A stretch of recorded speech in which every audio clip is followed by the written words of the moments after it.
Buenas tardes.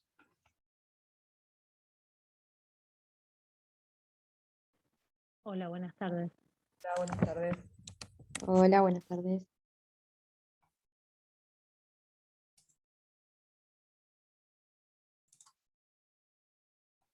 Bueno, no sé cuántos son.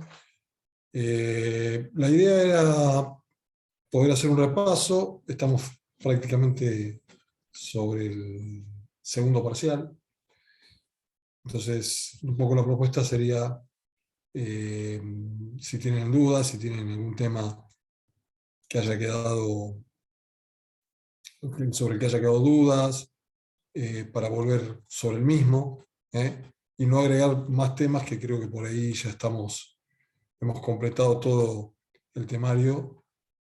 Por lo tanto, no sé, quedo a disposición para cualquier tema que ustedes quieran, sobre el cual quieran sacar dudas o profundizar o que no haya quedado claro al darlo. ¿Mm?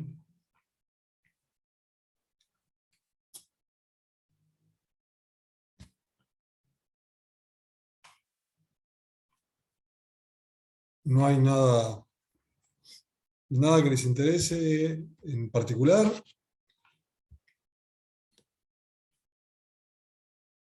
Perdón, ¿me escuchan? Por ahí estoy hablando y parece... Ah, bueno. Hola, profe, buenas tardes. Buenas tardes. Yo estoy en la comisión de la noche, la comisión 4, y la verdad que no sé si quedó muy claro el tema de las tercerías. ¿Cuándo es de mejor derecho y cuándo es de dominio? Perfecto. Bárbaro. Bueno, ustedes tuvieron un trabajo sobre tercería también, ¿no es cierto? Bueno, vamos a hacer algo y me gustaría que Jimena nos cuentes cómo es ese trabajo, cómo fue ese trabajo, o lo que recordás del trabajo, y tratamos de resolverlo entre todos, y después sobre eso vamos a clarificar cómo funciona el tema de la tercería. ¿Te parece? Dale. Lo que me acuerdo era que una persona había adquirido, o sea, se le traba un embargo sobre un terreno Ajá. y esta persona tenía únicamente una cesión de derechos por la cual constaba que había adquirido la propiedad, que había pagado el precio, y en nuestra comisión la profe nos dijo que era una tercería de dominio, Bien, y ayer tuvimos, pero acá hay sí, un tema para completar el caso. ¿Cuál es el problema? Es una persona que adquirió una propiedad de un inmueble, en este caso un terreno, lo que fuera, puede ser una casa, un departamento, un inmueble, lo que ustedes quieran. ¿Cómo estaba instrumentado? Con una cesión, ¿no es cierto? Una cesión de derechos. ¿Mm? También puede haber sido con un boleto de compraventa.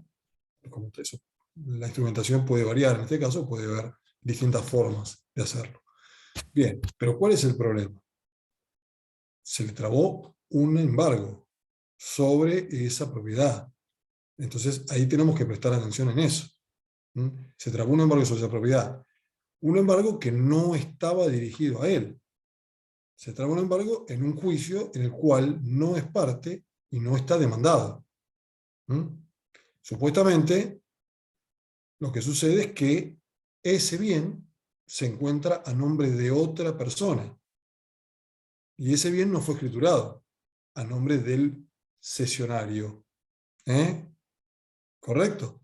Esa persona que se presenta y que le trae un boleto de compraventa, una cesión de derechos por el cual adquirió un inmueble, perfecto, esa persona no es titular de dominio porque obviamente no hizo la escritura alternativa de dominio. Y se encuentra con que en un juicio donde no es parte, donde no está demandado por una deuda, una obligación de cualquier naturaleza que no le corresponde, se le traba un embargo sobre esa propiedad. ¿Cómo pudo trabarse el embargo? Obviamente porque ese inmueble estaría inscripto a nombre de la persona demandada en ese juicio donde se ordenó el embargo. ¿Mm? En el caso, ustedes supónganse, si esa persona hubiera tenido el inmueble a su nombre, difícilmente podría haber trabado un embargo sobre la propiedad. Porque el juez no va a ordenar un embargo sobre un bien que no le corresponde a la persona demandada. Y el registro, más aún, tampoco inscribiría un embargo cuando no coincide la persona demandada con el titular registral del inmueble. En este caso coincidiría porque el inmueble todavía no fue, a pesar de la instrumentación, a pesar de la venta por esa cesión de derechos que se realiza, que se menciona en el caso, no fue escriturado. No fue escriturado a nombre de esta persona, digamos, este tercero. De ahí viene la tercería, porque es un tercero ajeno al proceso que se presenta a solicitar el levantamiento del embargo. Entonces, ese es el planteo, ¿correcto? Esa es la finalidad de la tercería. ¿Para qué nosotros, como herramienta, utilizamos este instituto de la tercería para presentarnos en un juicio como terceros y pedir que se levante ese embargo? Somos afectados por una medida cautelar dictada en un juicio en el que no somos parte, en un inmueble que no le pertenece, a pesar de que es titular, no le pertenece al demandado, a quien tendría que haberse trabado esa medida cautelar. ¿Sí? Entonces, yo tengo que saber que estoy expuesto, como esta persona que se menciona en el caso, estoy expuesto a que me traben cautelares, a tener este tipo de inconvenientes, cuando no tengo un inmueble transferido a mi nombre. Si hubiera transferido a mi nombre, no por un embargo, por un juicio en el que soy ajeno, en que no tengo ningún tipo de participación, no tendría que tener inconveniente. ¿Se entiende? Bueno, esa es la cuestión. Eso es como para qué funciona, para qué utilizo una tercería, en este caso de dominio. Pero bien, si nosotros vamos exactamente a lo que dice la ley con respecto a la tercería, dice que la tercería de dominio se utilizaría para estos casos. Para un caso en que se controvierte el dominio se controvierte el dominio. En realidad ha sido trabado un inmueble incorrectamente a una persona que no es titular de dominio, pero es propietaria del inmueble. Bien, del inmueble o de otro bien. Estamos hablando de bienes, no necesariamente, en este caso estamos involucrando un inmueble, pero perfectamente puede funcionar para bienes muebles. Bien, ahora ¿qué pasa? La jurisprudencia ha entendido que la tercería de dominio exclusivamente involucra y se discute la titularidad de dominio en este caso. Y no podría plantearla quien no es titular de dominio. Entonces, si nosotros pensamos en un inmueble y pensamos en que la tiene que plantear el titular de dominio, esta persona que vos mencionás, que se menciona en el caso, no es titular de dominio. En realidad es adquirente con un boleto de compraventa, con una cesión de derechos, ese tipo de instrumentos. Pero no escrituró el inmueble a su favor, por lo tanto no es titular de dominio. Y por ello no le corresponde plantear una tercería de dominio. No sería procedente la tercería de dominio en este caso. Catalogarla como tercería de dominio. Bien, por eso la ley, la jurisprudencia, ustedes van a encontrar muchísimos fallos en ese sentido. Lo que habla la jurisprudencia es que en realidad, en este caso, se trata de un derecho preferente que tiene el titular de un boleto, el titular de la cesión. Esta persona, como mencionás, que te trajo esa cesión y que quiere, de alguna manera, levantar ese embargo, ¿correcto?, trabado incorrectamente sobre su inmueble, el planteo que corresponde es el de preferencia que tiene esta persona sobre el embargante.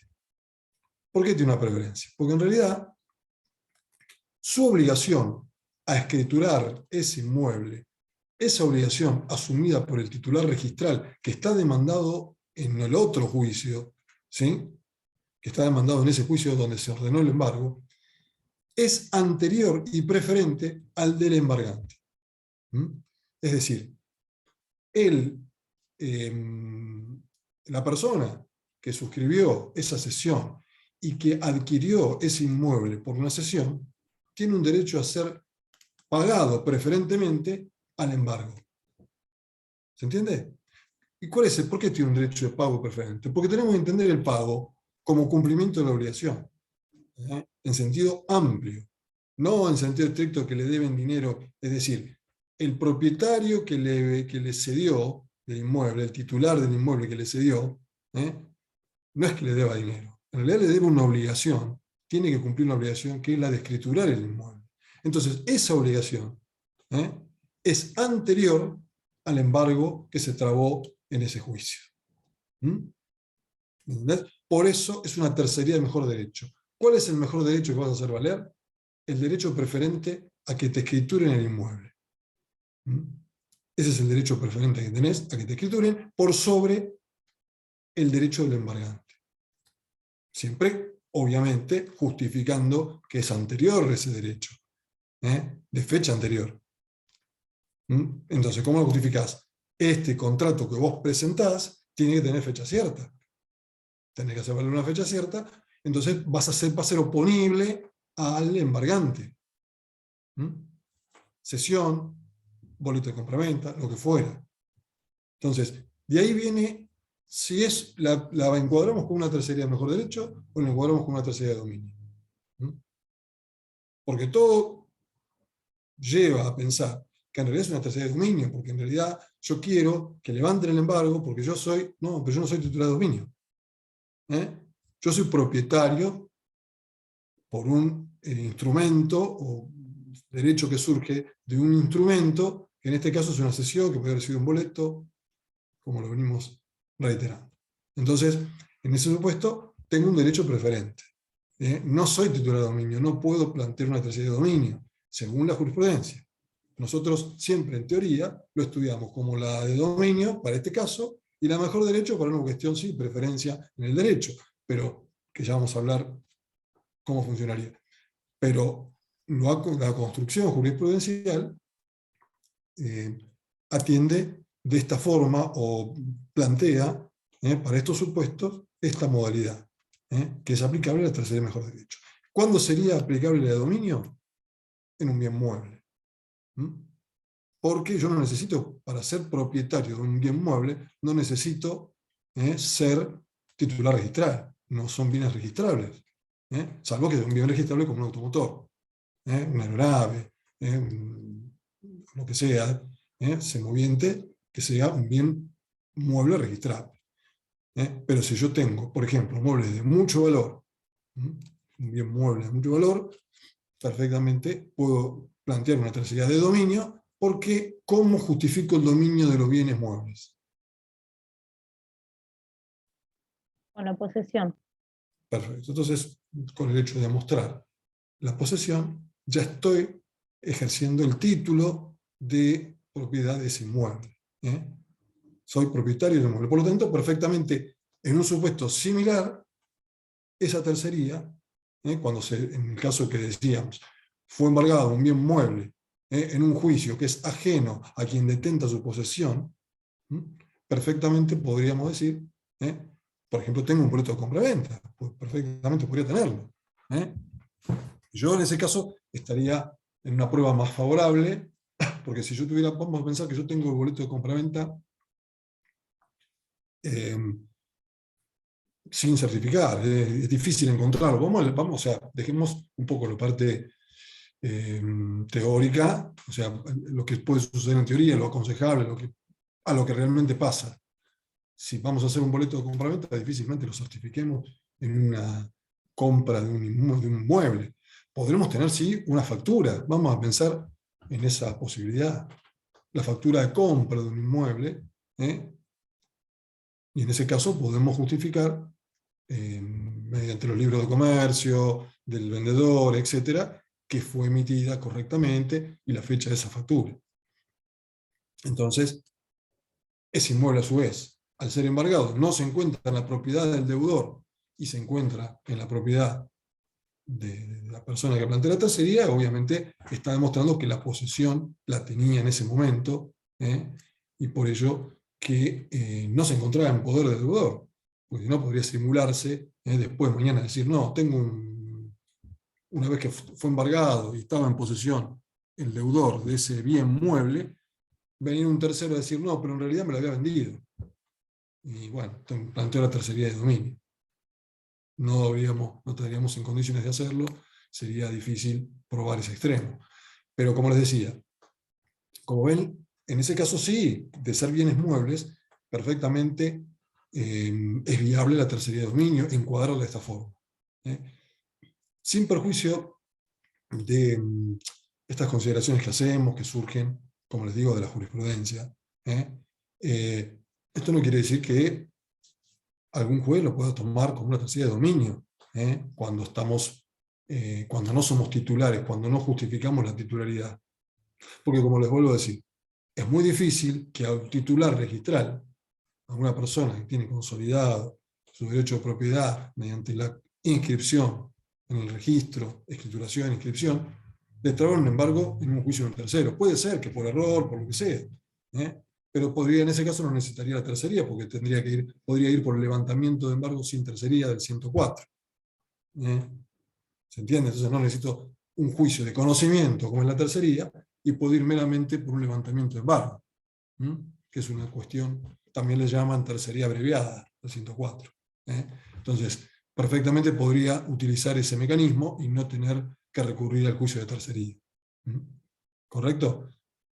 Pero cuando estoy en esas condiciones, que tengo un instrumento con fecha cierta para demostrar que justamente la fecha de venta y de compra es anterior al embargo, perfectamente planteo, y lo planteo con una tercería de mejor derecho. Aunque podría ser la salvedad, que si el juez, por un principio, porque entiende que es una tercería de dominio, dejará algo que en realidad la categorice, y la encuadre, le dé el encuadre legal que considere que corresponde. Dejando eso algo que no estoy en discusión con las cuestiones de dominio, sino en realidad es una de mejor, de un derecho prevalente, de un derecho distinto. Bien, entonces, ¿cuándo funcionaría eso, la tercería de dominio o la tercería de mejor derecho para estos supuestos? Pero en realidad la tercería de mejor derecho está pensada para las cuestiones de privilegio que se dan sobre una suma depositada. Ustedes lean el código, fíjense que habla que la tercería de mejor derecho se puede plantear cuando el dinero está depositado, por ejemplo, al haberse subastado un inmueble, y se presenta un tercero que quiere ejercer un derecho prevalente al que remató, y remató en ese juicio, y que por una cuestión de privilegios tiene un derecho mejor a ser pagado. ¿Se entiende? Entonces es así. Doctor, ¿sería en el caso de la quiebra? Sí, lo que pasa es que la quiebra tiene un régimen distinto, porque la quiebra se verifica y tiene otro tipo de... Pero sí funcionarían en el orden de privilegios del Código Civil, del Código Civil, y no por ahí los privilegios como están previstos en la ley de concurso, si quiere. Pero obviamente que tiende a esas circunstancias. Eso sería cómo encuadrar la tercería. Ahora bien, ¿cómo instrumentar la tercería? ¿Cómo desarrollar ese escrito? Vos tenés que pensar que estamos frente a un proceso de conocimiento. Por lo tanto, reúne los mismos requisitos que una demanda de tipo sumaria. ¿Correcto? Vos como tercero vas a presentarte como actora y vas a demandar ambas partes del juicio principal. En el juicio principal vos tenés el actor y el demandado, el actor embargante y el demandado embargado, supuestamente embargado, porque en realidad el embargado del inmueble es tu cliente. Entonces vas a demandar como contraparte, vas a demandar a las dos partes de ese juicio principal. Es un juicio que en realidad es accesorio del principal. Bien, es un juicio accesorio del principal. Y en ese caso puede provocar o puede solicitarse la suspensión del juicio principal. ¿Correcto? La suspensión del juicio principal, porque bueno, si es un proceso en el cual ya estás en ejecución de sentencia y puede suceder que esté por rematarse el bien, podrías pedir la suspensión de ese proceso de ejecución, en este caso que involucra el inmueble objeto de la tercería, porque podría provocarse un perjuicio después de alguna manera irreparable. Bien. Profesor, cuando habla de que es accesorio, no me queda claro si va por acción autónoma o por incidente, No, por va por separado acción. o conjunto. Va por acción. Me refiero a que es accesorio porque no podría existir una tercería por sí misma, sino hay un proceso principal en el cual se haya trabado ese embargo, que bueno, obviamente podría ser incorrecto. Un embargo correctamente trabado sobre una propiedad que no es del deudor. O sea que el deudor es titular, pero no es su propietario porque esa propiedad fue vendida. Bien, ¿se entiende? Bueno, después con respecto al planteo, lleva los mismos recaudos y requisitos que tiene una demanda de naturaleza o que tramita por proceso sumario. El ofrecimiento de la prueba, y todas las cuestiones que ustedes ya han visto a lo largo de este curso. Doctor, ¿le puedo hacer una consulta? Sí, Disculpe si lo dijo cuando explicó al principio lo de tercería, que no me quedó claro. Si, por ejemplo, yo soy propietaria de un automóvil y sí. lo embargan, pero no soy titular registral porque solamente tengo un boleto, ¿aplica lo mismo que para los inmuebles? O sea, ¿voy por tercería de mejor derecho o voy por tercería de dominio? En realidad pasaría lo mismo. Tendrías que tendrías que encuadrarla como una tercería de mejor derecho, porque no sos titular registral, no tenés el dominio. Claro, ¿Se entiende? entonces No sos todo lo que titular sea registral es de mejor derecho. Sí. En tanto y en cuanto todavía no estoy inscripta, porque si estoy inscripta no me pueden embargar nunca algo que está inscrito a nombre mío. Difícilmente podrían hacerlo, pero puede ser por error. Pero en ese caso, como decíamos recién, sería también aplicable la vía del 104. El levantamiento de embargo sin tercería, que vos podrías, con el título de propiedad, con un informe de dominio, directamente plantear el levantamiento. Bien, No gracias. ¿Sí? ¿Se entiende? Bien, perfecto. Profe, el levantamiento de embargo sin tercería es cuando yo tengo, digamos, la documentación Sí. Que para no necesite que lo probarse, levanten. Ah, no tenés, lo que pasa es que no tenés la amplitud probatoria. Si vos necesitas de la producción de la prueba, ya directamente tenés que ir a la tercería. Entonces fíjense que este levantamiento, esta forma de levantamiento, no tiene posibilidades de apelación. Si se rechaza el levantamiento, directamente tenemos que promover la tercería, no podemos apelar. No es un incidente, entonces, de levantamiento. Tiene características distintas. La prueba es una producción sumaria de prueba. No da las posibilidades, ni siquiera que la que tiene un incidente, que un incidente es más restringido que un juicio de conocimiento, pero tengo posibilidades de abrirlo a prueba. Esto tiene otra naturaleza. Fíjense que yo tendría que probar, si yo lo hago sobre un bien mueble, tengo que justificar la titularidad de dominio del bien inmueble. Si lo hago sobre un bien mueble, tengo que acreditar sumariamente la posesión del mismo. ¿Sí? Porque es muy restringido en cuanto al trámite de la prueba. No tengo las posibilidades, por eso si no tengo que elegir la vía, ir a la tercería. Es decir, además, ustedes pueden decir, bueno, pero siempre voy por esa vía, primero intento esa vía, porque total, si me hace lugar, gane tiempo. Sí, pero estoy generando costas en forma innecesaria. Entonces yo tengo que seleccionar cuál es la vía idónea para realizar ese planteo. Entonces yo, cuando se trata de un bien inmueble, lo dejaría reservado exclusivamente para estos casos que se pueden dar de un error en la traba de la medida cautelar, y se afectó un inmueble que no es propiedad del deudor. Porque ya lo vendió, porque no se actualizó el dominio. Por ejemplo, puede pasar, no sé, el acreedor tiene un dominio antiguo del automotor, como planteaba recién Dalma, y bueno, entonces lo denunció, el juez hace lugar, el deudor obviamente no dice nada, y se traba el embargo. El registro, por error, lo traba, no advierte que el titular registral cambió, y bueno, entonces en ese caso puede darse, y el titular actual de dominio plantea la tercería.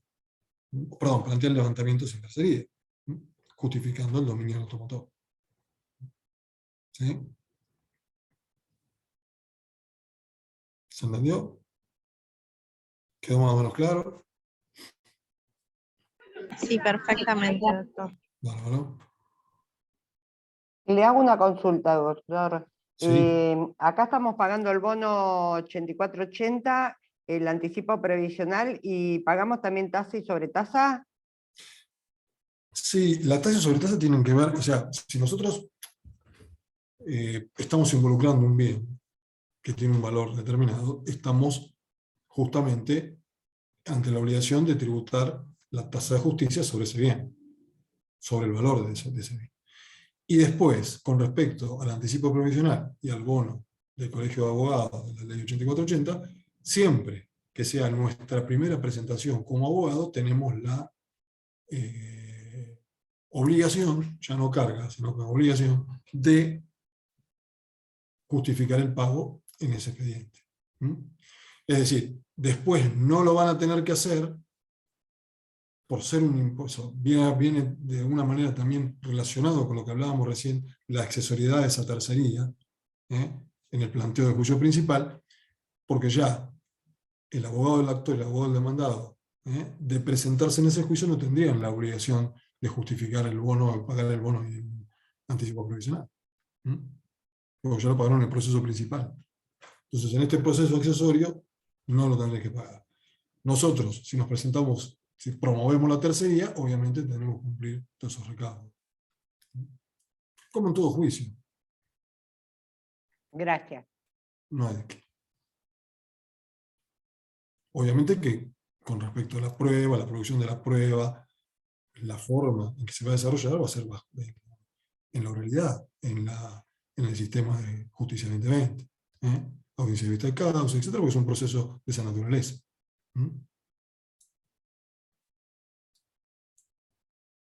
Profesor, le hago una pregunta. ¿Cómo se puede saber cuando estamos en un incidente, digamos, cuándo va por fuera autónomamente o cuándo por dentro del proceso? ¿Cuáles serían las pautas? Por ejemplo, un beneficio de litigar sin gastos, que a veces va por fuera, a veces va por dentro. En realidad, los incidentes siempre... los incidentes se pueden desglosar de acuerdo a la naturaleza de la cuestión. Si un incidente va a suspender el juicio principal, puede correr directamente dentro de ese juicio principal, y no desglosarse en otro expediente. Desglosarse en otro expediente tiene en realidad utilidad o necesidad de tramitar en forma independiente cuando no suspende el proceso del incidente. Entonces estaría de alguna manera entorpeciendo o mezclando distintos forpedidos, distinta tramitación. Entonces esa sería una forma también de advertir la necesidad de que tramiten separados, como se decía antes, por cuerda, ¿se entiende? Cuando eran expedientes de papel, hoy estamos hablando de otros. Pero bueno, de alguna manera podría ser independiente del expediente principal si fuera, de alguna manera estuviera, el principal no se suspende. Y, bueno, si yo estoy hablando de un incidente de nulidad de notificación, suspende el trámite del principal, porque hasta tanto no se resuelva si estoy bien o mal, al menos si hay una sola parte. Si son varias partes y una es la que fue notificada incorrectamente y planteó un incidente, no podría, con respecto a esa parte sí suspende, con respecto al resto no. ¿Se entiende? Pero si es una sola parte, por ejemplo, el demandado fue mal notificado, planteó un incidente de nulidad de notificación, y esa notificación, necesariamente el proceso se suspende porque no puede seguir adelante si no se resuelve si estaba bien o mal notificado, si se anula o no se anula. Si se anula, tendrá que practicarse nuevamente, y caerá la rebeldía que se dictó, etcétera, etcétera. Entonces eso va a quedar supeditado a lo que se resuelva en la tercería. Ahora, si ustedes me dicen, es un incidente, el beneficio de utilidad sin gasto, no suspende el trámite principal, no tiene ninguna relación, entonces perfectamente se puede independizar. Es independiente cuando se promueve el beneficio de utilidad sin gasto antes de la promoción del juicio principal. Perfectamente puede hacerse, ustedes saben, el incidente de beneficio de utilidad sin gasto, antes, durante o con posterioridad al dictado de la sentencia, puede ser promovido. ¿Cómo? Finalizó ya la sentencia, ¿qué me sirve? Y bueno, pues yo tengo que apelar, y si yo tengo la posibilidad de plantear un recurso extraordinario, probablemente necesite beneficio de utilidad sin gastos que no lo hice. ¿Por qué? Porque evitaría el depósito que tengo que realizar para recurrir una sentencia dictada por la Cámara y por la vía extraordinaria. ¿Se entiende? Entonces perfectamente tendría que iniciar el beneficio después de dictar la sentencia, inclusive después de dictar la sentencia de Cámara.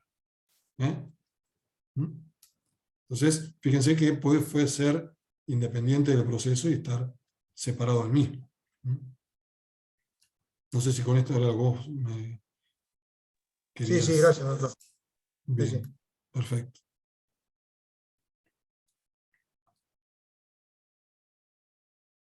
¿Qué otro tema? El tema honorario, ¿le quedó claro? Las posibilidades de apelación, algo de apelación, algo de Doctor, yo tengo recurso. una consulta. Sí. En el fallo Nidera, ¿a qué hay que hacerle enfoque? Porque habla sobre dos cuestiones. Sobre a partir de la entrada en vigencia de la tasa pasiva más alta, que es la de los plazos fijos digitales, pero también hace referencia al interés puro. Pero eso también se habla en el fallo Vera. Entonces, ¿a qué hay que hacerle enfoque en Nidera? Justamente la tasa marca el criterio de la tasa pasiva más alta. El problema yo creo que esto lo he explicado bien, creo que lo explicó el doctor Méndez, ¿no es cierto? El tema de intereses, y bueno, imagínense que lo tiene... Sí, el doctor Méndez. Bien. El problema que nosotros actualmente tenemos es, actualmente no, siempre lo tenemos presente, es la dificultad de que las obligaciones sean de alguna manera ajustadas, de acuerdo a la realidad económica que nosotros vivimos, que es un proceso de inflación permanente, que puede llegar a variar en distintos momentos. Hoy es una etapa de inflación muy alta, en otros momentos es menor, pero la inflación es una constante. Entonces ahí hay que encontrar alguna solución con la aplicación de las tasas que corresponden o que de alguna manera protegen el crédito de ese efecto inflacionario. Y de ahí es que se busca, bueno, normalmente siempre lo que se trató, la aplicación de la tasa activa, lo cual siempre fue resistido, al menos en la provincia de Buenos Aires, por la Corte de la Provincia. Entonces, ¿cuál es este fallo que hace? Por lo menos destaca, porque la Corte siempre insiste y siempre vuelve, aunque algunos tribunales por ahí, de cámaras de apelaciones, por ahí en algún fallo deciden, bueno, a partir de ahora aplicamos la activa en este tipo de obligaciones, la Corte, cuando llega a la Corte, vuelve a la pasiva. Esto fue, de alguna manera, distinguir, ya que hay distintas clases de tasa pasiva. Una cosa es la tasa pasiva que paga el banco en una caja de ahorro, y distinto es el plazo fijo más alto en la modalidad del mayor rendimiento de ese plazo fijo. Bueno, es distinto. Obviamente que en este momento, si bien es negativo con respecto a la inflación, esa tasa BIP que le dicen, porque es del Banco Provincia, sujeto del Banco Provincia, por eso es BIP, no es que sea BIP porque es very important o por lo que sea, no sé, no, es BIP porque ustedes fíjense que para individuos el Banco Provincia tiene esa denominación, para las operaciones de las personas que lo hacen en forma electrónica. Entonces, bueno, el plazo fijo más alto es ese, bueno, ese se aplica. De todas formas, como les digo, es negativo, es una tasa negativa en relación a la inflación. Siempre nos quedamos atrás. Pero bueno, es importante que por lo menos tenemos esa modalidad. Eso era una cuestión. Y después con respecto, me ha dicho la tasa, y lo otro era con respecto a... No, porque en ese fallo también habla del interés puro, Sí. cuando el saldo es actualizado a valores actuales. Exacto. Bueno, la tasa Pero pura, entonces- en realidad una tasa pura, esto pasa más o menos lo mismo con los honorarios. Cuando ustedes utilizan, o sea, como una deuda de valor, entonces dicen, bueno, en realidad me regulan hoy a valor del IUS honorarios actual, la unidad arancelaria, que son tantos IUS. Es decir, una regulación de 100.000 pesos equivale a, por decirlo, casi cualquier cosa, de 20 IUS. Perfecto. Dentro de 3 años, ¿cómo lo cobro? Tengo la posibilidad o de tomar los 100.000 pesos o de tomar los 20 IUS. Si tomo los 100.000 pesos, le aplico tasa activa. Si tomo los 20 IUS, los transporto, los traslado al valor actual del IUS. Entonces ya no me da 100.000, me da, por decirles, 150.000. Entonces cobro 150.000 con una tasa pura, una tasa que puede ser ahora del 6% o 8% anual. ¿Correcto? Que sería en una época sumamente normal sin inflación. ¿Pero por qué puedo hacerlo? Porque en realidad ya la obligación, esos 100.000 pesos, los transporté, los trasladé hasta ahora al valor del IUS, que de alguna manera sufrió un incremento posiblemente de acuerdo a la inflación. ¿Se entiende? Entonces acá pasaría lo mismo. Vos tenés una obligación que ha sido transportada a valores actuales, entonces ya tenés que aplicarle tasa pura.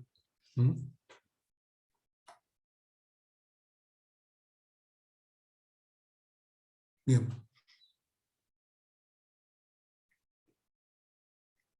¿Alguna otra duda sobre recurso de apelación, sobre, no sé, digo, temas en general, ¿no? ¿Qué otra cosa se bueno, transacción, no sé. Son temas que normalmente hemos dado y que por ahí puede haber alguna otra consulta. Doctor, una última pregunta respecto a lo que explicó recién de los intereses. Entonces, la sentencia tendría que determinar si se aplica la tasa pura o lo actualizamos con la tasa VIP. Bueno, pero ese es el caso del fallo Nidera, que la obligación la va a trasladar, o sea, va a transportar desde el momento del hecho o el momento del vencimiento de esa obligación, lo va a tomar a valores actuales. Entonces, en ese caso, sí se aplicaría la tasa pura. En el caso que no hiciera de alguna manera esa aplicación de ese criterio, sí se aplicaría, diría la sentencia tiene que establecer cuál es la tasa. En ese caso, lo haría con la tasa VIP, con la tasa pasiva más alta. Pero siempre la sentencia tiene que condenar a la aplicación de los intereses y tiene que indicar cuál es la tasa. Nosotros decimos, cuando vamos a hacer una liquidación, ¿de dónde surgen las pautas de la liquidación? De la sentencia. La sentencia es donde establece el juez cuál es la forma que ese capital de condena va a ser no actualizado, sino qué tipo de interés se le va a aplicar. Gracias. No, por favor. Profe, igualmente, Sí. no sé si era, creo, Nidera o Vera, que lo que dice es el interés puro desde el momento del hecho a la sentencia, si es que en el momento de la sentencia lo trae a valores actuales, y de ahí en más, por la mora vendría a ser la tasa más alta, que sería la VIP. ¿Es así? Exactamente. Perfectamente. Claro. Si lo trae a valores actuales, estamos hablando de un capital que ha sido repotenciado. Y después de ahí en adelante, sí, la tasa pasiva. Pero por lo menos hasta la sentencia, desde el hecho hasta la sentencia, desde la demanda hasta la sentencia, nosotros trajimos una obligación con un valor histórico, que si lo trasladamos ahora ese valor está despreciado, ¿correcto? Entonces de alguna manera estamos acomodando un poco ese dicho valor para que no pierda, por los efectos de la inflación, no pierda de alguna manera y sea deteriorado por el efecto propio de la suba generalizada de precios, de inflación, ustedes quieran llamar. Entonces hasta esa fecha sí, después sí, porque claro, ¿hasta cuándo lo van a hacer? Hasta el momento de la sentencia. Por eso de ahí en adelante se aplica la tasa. ¿Correcto? Pero de alguna manera, esto lo que está estableciendo es para no salir del sistema de aplicación de tasa pasiva, de alguna manera encontrarle alguna solución a la injusticia que provoca, de una manera, que los capitales se vayan licuando con la inflación. Porque si ustedes sacan la cuenta, bueno, no sé, vamos a suponer, desde el momento de la promoción de la demanda, del vencimiento de la obligación, del hecho, de lo que fuera, desde el inicio del juicio hasta la sentencia, si nosotros aplicamos, vamos a tomar los TEI, en primer lugar. Después en adelante, si no se cumple la sentencia, bueno, es otra cosa. Pero hasta ahí, si el juez dice, bueno, vamos a suponer, el capital eran 100.000 pesos originarios, hace lugar a la totalidad de lo reclamado, 100.000 pesos en la sentencia con más tasa pasiva. La más alta, lo que ustedes quieran. Si nosotros pensamos en una tasa, pasaron 2 años, una tasa del 30% anual, estamos hablando de 2 años, sería un 60%. Entonces, es simple la cuenta, estamos hablando de 100.000 pesos más 60%, son 160.000 pesos. Pero si nosotros lo comparamos con la inflación, si nosotros tenemos una inflación como la actual, declarada, ¿correcto?, del 50% anual, esa deuda normalmente tendría que haber alcanzado los 200.000 pesos. ¿Correcto? Para no haber perdido ante la incidencia de la inflación. Entonces, ¿cómo sería la solución? La tasa activa. Porque la tasa activa va a ser no del 30 como es la pasiva, va a ser del 70, porque está sobre la inflación. Pero ante la resistencia, ante volver con lo mismo, no aplicar la tasa activa, de alguna manera encontrar una forma, trasladar a valores actuales, entonces, perfecto. Entonces, de alguna manera eso está solucionando, hay que ver los casos, hay que ver el caso concreto, pero solucionando este problema que se presenta justamente a raíz de la inflación. Doctor, le hago una pregunta. Con el ejemplo que usted dio, con 100.000 pesos a la tasa del 6%, estaríamos perdiendo cualquier cantidad igual. No, bueno, la tasa del 6% se aplica al valor ya actualizado. Al valor actualizado. Ah, bien, Claro. bien. Por eso después se le aplica una tasa pura por la mora. Por eso. Porque de alguna manera, pero ya se actualizó. Antes, y seguramente Ana María se va a acordar, había el caso Morcillo. Sí, el caso Morcillo contra Banco Provincia. No. Me refiero que había, las deudas se actualizaban por costo de vida. Sí. Había un índice del costo de vida que tenía que ver con la suba de precios, no sé cómo se obtenía, pero bueno, ¿qué hacían? ¿Cómo se resolvió la cuestión en ese momento? Directamente se obtenía ese índice que lo suministraba, estaba publicado de alguna manera, y la deuda primero, antes de aplicarle la tasa, digamos el interés puro, lo que se hacía era repotenciar esa deuda con el índice de costo de vida, se actualizaba.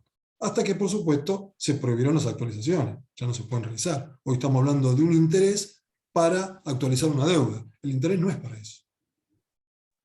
El interés es moratorio compensatorio, o sea, es una sanción que se aplica por la mora, ¿se entiende? Entonces nosotros lo estamos utilizando para actualizar una deuda. En realidad tenemos que utilizar otro mecanismo para actualizar una deuda. Por eso si ella se acuerda, obviamente lo estoy diciendo porque por ahí lo ha tenido, lo ha visto. Sí. Y ustedes estaban pensando en otra cosa, en esa época estaban en otras cosas, seguramente. No sé si habían nacido. No sé. Pero bueno, es así. Por eso se busca la solución por la vía de la tasa. Entonces es más razonable lo que aplica Nidera, Vera, es decir, bueno, pero yo tomo la deuda a valores actuales. Entonces en ese caso sí, la deuda la estoy actualizando. Y después le aplico una tasa pura, que es una tasa, si yo lo considero como un interés moratorio o compensatorio por el uso del capital, bueno, es una tasa pura. Una tasa alta, porque en realidad estas tasas de interés, si el banco me paga una tasa de interés, me la está cobrando. ¿Cuál es el sentido de cobrar esa tasa? En realidad es un servicio que estoy pagando por el uso de ese capital. por el uso de ese dinero que me están prestando. No para actualizarlo. Obviamente que si el banco, porque si no sería una locura, ustedes fíjense, pensémoslo de esa manera.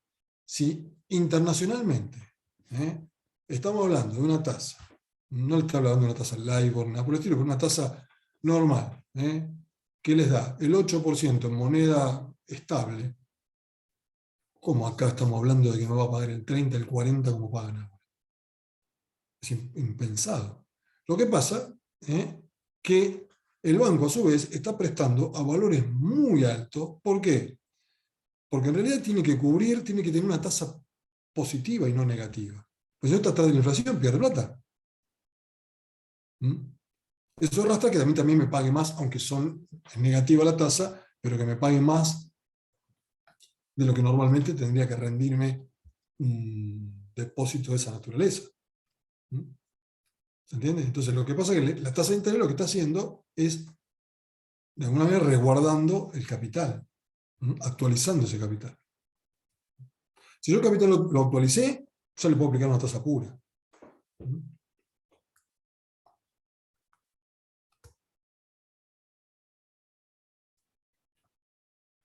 Bien. ¿Qué otra cosa podemos aclarar o repasar?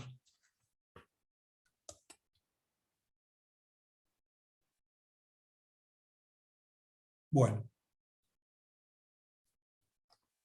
Profe, yo tengo una consulta sobre el trabajo de liquidaciones, que eran los gastos que había que incluir en la liquidación. El tema del recibo del pago bono ley y el anticipo previsional de la mediadora, ¿eso no estaría incluido como gasto? ¿O sí? Me quedó esa duda. Sí, eso podría incluirse como gasto. Es un gasto que tiene, obviamente que no tiene por qué soportarlo, lo tiene que pagar el condenado en costas. Entonces entraría en la liquidación. Distinto es el caso de los gastos de, por ejemplo, el anticipo provisional del actor. El demandado, vamos a suponer, el demandado fue condenado en costa, el abogado del actor en la liquidación incluye el anticipo provisional. No sería lógico porque ese anticipo es una obligación del abogado, ¿correcto? Que de su parte va a deducir, lo va a descontar cuando tenga que afrontar y pagar el aporte provisional sobre los honorarios. ¿Cómo funciona? ¿Esto lo tienen claro cómo funciona el sistema de aportes? ¿No? Bueno. Entonces lo pasamos más o menos, lo repasamos un poco. Nosotros cuando nos presentamos en cualquier juicio pagamos el anticipo provisional o ius provisional. No cuando iniciamos, siempre que nos presentamos. Entonces piénsenlo, vamos a pensarlo como una obligación que tenemos frente a la caja. Si ustedes leen la 6716, ¿correcto? Van a ver, artículo 23, 24, por ahí, reformada por la 10.268 y alguna otra modificación que tuvo, van a ver que nosotros, ¿cómo se compone el ingreso a la caja? Se compone por el anticipo que paga el abogado. El abogado, la obligación es del afiliado. Que nosotros cuando iniciamos un juicio, o cuando contestamos una demanda, o cuando presentamos un juicio iniciado, le solicitemos al cliente un anticipo para afrontar estos gastos, es otra cosa. Pero la obligación es del abogado. Bien, entonces yo tengo que pagar ese anticipo provisional, anticipo. Es más representativo, o nos va a explicar un poco más el significado, que si yo digo ius provisional. Nos va a facilitar el entendimiento del sistema. Es el anticipo. Perfecto. ¿Anticipo de qué? Anticipo del aporte que tengo que realizar cuando me regule el honorario. Yo estoy anticipando una suma fija que establece la caja, que después voy a tomarla cuando tenga la obligación de realizar los aportes cuando se realice o se regulen los honorarios en ese juicio. Si no se regulan, porque terminó de otra forma, bueno, se pagó el anticipo. La caja se asegura ese monto fijo que va variando de acuerdo, se va modificando. Bueno, hoy está en 1.600 pesos, Va a subir, va a bajar, se va a modificar con el tiempo. Perfecto. Que tiene que ver con la jubilación. El monto de la jubilación es un porcentaje de la jubilación del abogado. Entonces, perfecto, se desarrolla el juicio, como sea, me regula el honorario. El juez me va a regular 100.000 pesos, más el 10% correspondiente a aportes que tiene que pagar la obligada al pago, la condenada en costas. Y el otro 10% lo tengo que pagar yo. Entonces, de los 100.000 pesos se van a tener que pagar 20.000 pesos. 10% o 10.000 pesos a cargo de quien paga los honorarios, del condenado en costas, de mi cliente, del que sea, y el otro 10%, sea 10.000 pesos, lo voy a pagar yo. Yo voy a pagar 10.000 pesos, pero si realicé el anticipo provisional, le voy a descontar los 1.600 pesos que voy a pagar. Entonces voy a pagar 8.400 pesos. Por eso es anticipo. ¿Anticipo de qué? Del 10% que tengo que pagar cuando me regulan honorarios. El otro 10% que no paga, el obligado, el condenado en costas. ¿Cómo me podrían pagar los honorarios en un juicio? De cualquier manera. No es necesario que se deposite y que el juez me libre después, me indique una transferencia, me libre un cheque, como decíamos antes. Ahora no existe más, ahora directamente son transferencias judiciales. ¿Cómo se hacía? ¿Cómo lo percibo? Bueno, mediante una transferencia. Si la persona lo deposita, el obligado del condenado en costas, ¿cuánto tiene que depositar? 110.000 pesos. Bien. ¿El juez cuánto me va a transferir? ¿110.000? No. ¿100.000? Tampoco. Me va a transferir 90 y... Perdón, bueno, tenemos que restarle 10.000 pesos menos, digamos, en este caso serían 8.400 a los 100.000. ¿Se entiende?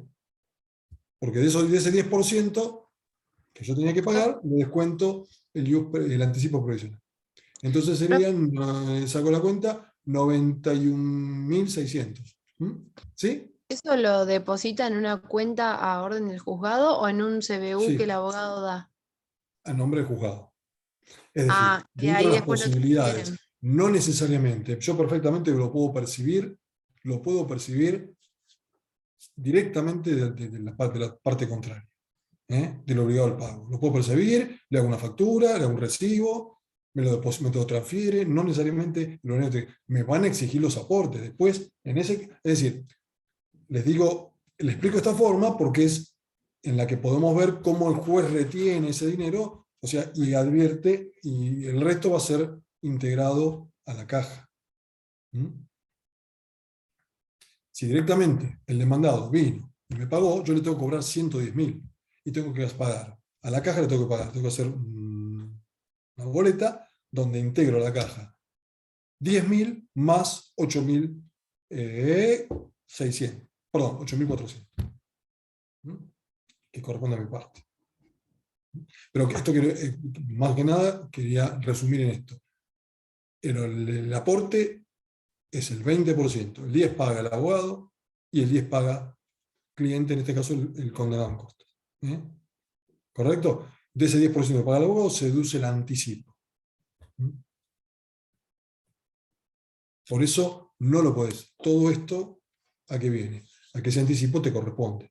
Vos no lo podés incluir en la liquidación y cobrárselo al condenado en costas. Porque el aporte lo va a pagar directamente lo que le corresponde, que es ese 10% sobre el monto que regula el honorario. ¿Sí?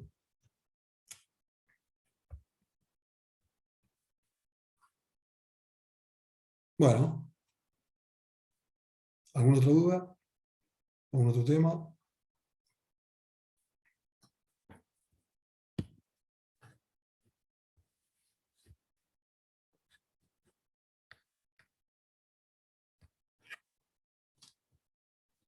Bueno, como por ahí no es el mejor cierre que podemos dar, creo que hoy sería la última clase, ¿no? La semana que viene es el parcial, el 21.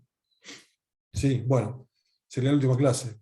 Lo ideal hubiera sido poder estar en la facultad, como empezamos, como tuvimos algunas bueno, la mayoría de las clases, ¿no es cierto?, que estuvimos presenciales, por lo menos la primera parte fue prácticamente toda presencial.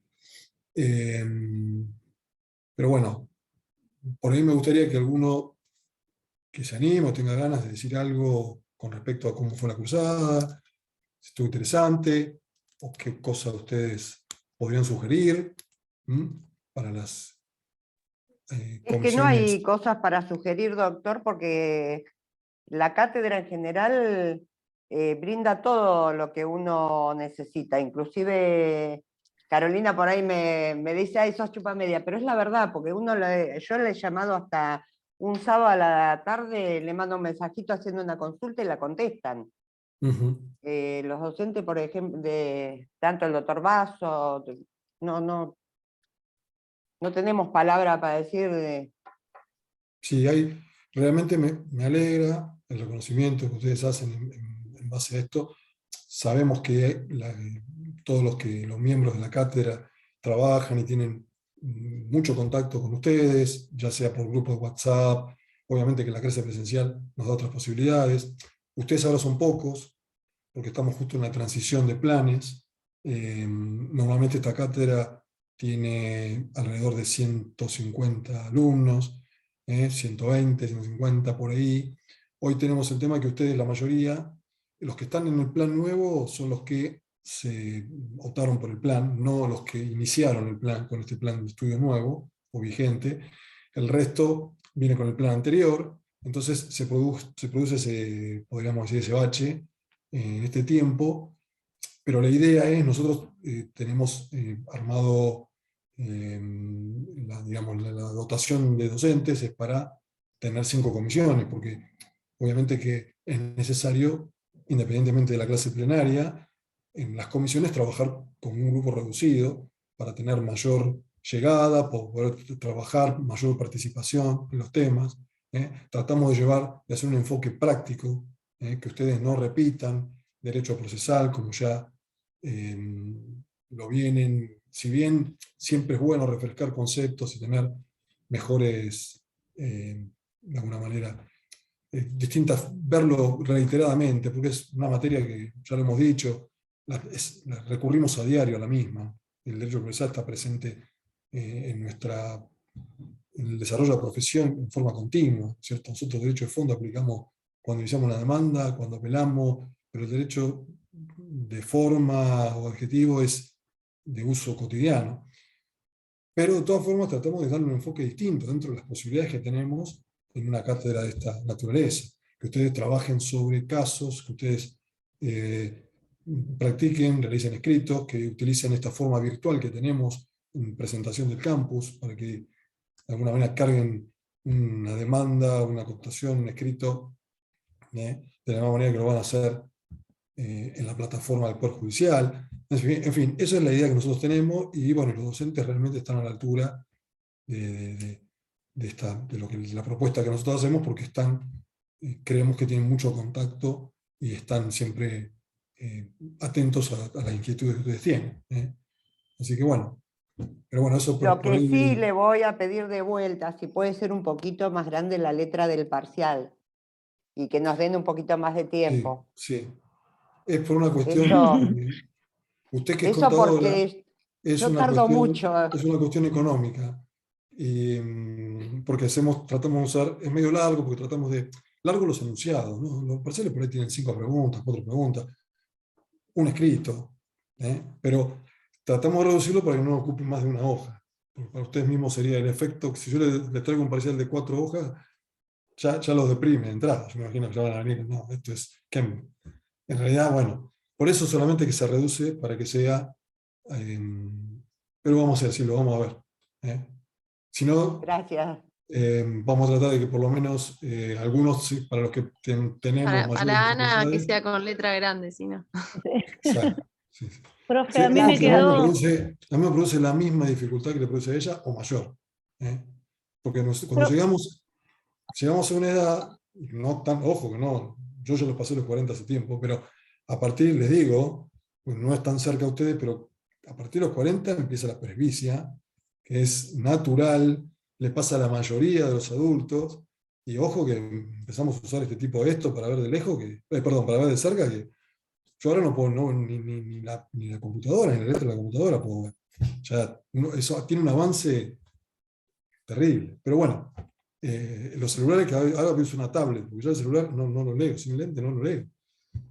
Yo uso una tablet para comunicarme, porque es WhatsApp ni hablar. Cuando agarro el teléfono de alguno de los chicos, yo veo, usan una letra imposible. Pero bueno, entiendo lo que dice Ana y tiene razón. Vamos a ver si... Profe, disculpe que, bueno, yo sufrí lo mismo en el primer parcial que Ana, pero bueno, también fue me parece que me entretuve demasiado en las preguntas, Sí, en vez de aplicar más tiempo al escrito que había que hacer y que llevó mucho tiempo, y por ahí uno las preguntas no las saca tan fácil, por ahí por falta de lectura, falta de conocimiento en ese momento a dónde se iba. Ahora que ya vamos un poquito más con la materia tocada, seguramente van a fluir más rápido las preguntas. La devolución hacia la cursada es buenísima, a mí me tocó en la comisión 1, o en la comisión 1, bien temprano, pero éramos pocos y creo que podíamos evacuar las dudas continuamente, y es verdad que la presencialidad ayuda muchísimo a esto, porque sí. a veces hasta a mí, que soy re charlatana, me cuesta un montón hablar acá con la cámara.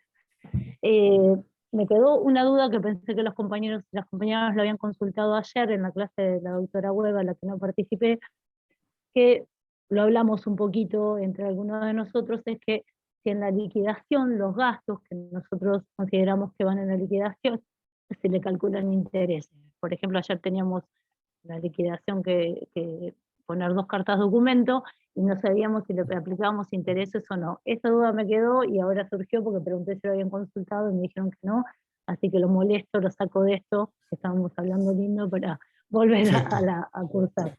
Genial. Gracias. No, para mí se aplicaría intereses porque obviamente volvemos a lo mismo, a lo que habíamos hablado en general recién con cualquier tipo de obligación. Nosotros hoy, 2 años, 3 años, como mínimo, de juicio, es una eternidad con respecto a lo que pasa con los gastos, con el capital, con lo que sea. Con todo reclamo que nosotros hacemos, se distorsiona totalmente por la incidencia de la inflación. Entonces, por ejemplo, manera, en la carta de documento que yo envío, le aplico interés desde el momento que envíe la carta de documento hasta el momento de que estoy realizando la liquidación. sí. Sí. Perfecto. Gracias, profe. No hay por qué. Bien, perfecto. Bueno, igual de todas formas yo les quiero decir también que para nosotros siempre es un gusto, un placer, y tratar de estar enseñándoles a ustedes en nuestra vocación y tratar de transmitirles lo que tenemos, lo que hemos adquirido durante todos estos años, ¿no es cierto?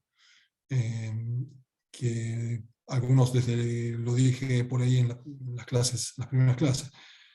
Tenemos una cátedra compensada, balanceada, con docentes que en su trabajo cotidiano ejercen de un lado o del otro lado, como es la profesión por un lado de abogado y por otro lado la magistratura o el rol de funcionarios judiciales. Hay, por ejemplo, el doctor Maggi trabajó mucho tiempo en el Poder Judicial, ahora está en la profesión. Carolina, ustedes saben, es secretaria del juzgado, tiene pero muchísimas prácticas. Bueno, tenemos al doctor Méndez, que es el único juez que no quedó, antes teníamos más jueces, y el resto somos abogados de la profesión.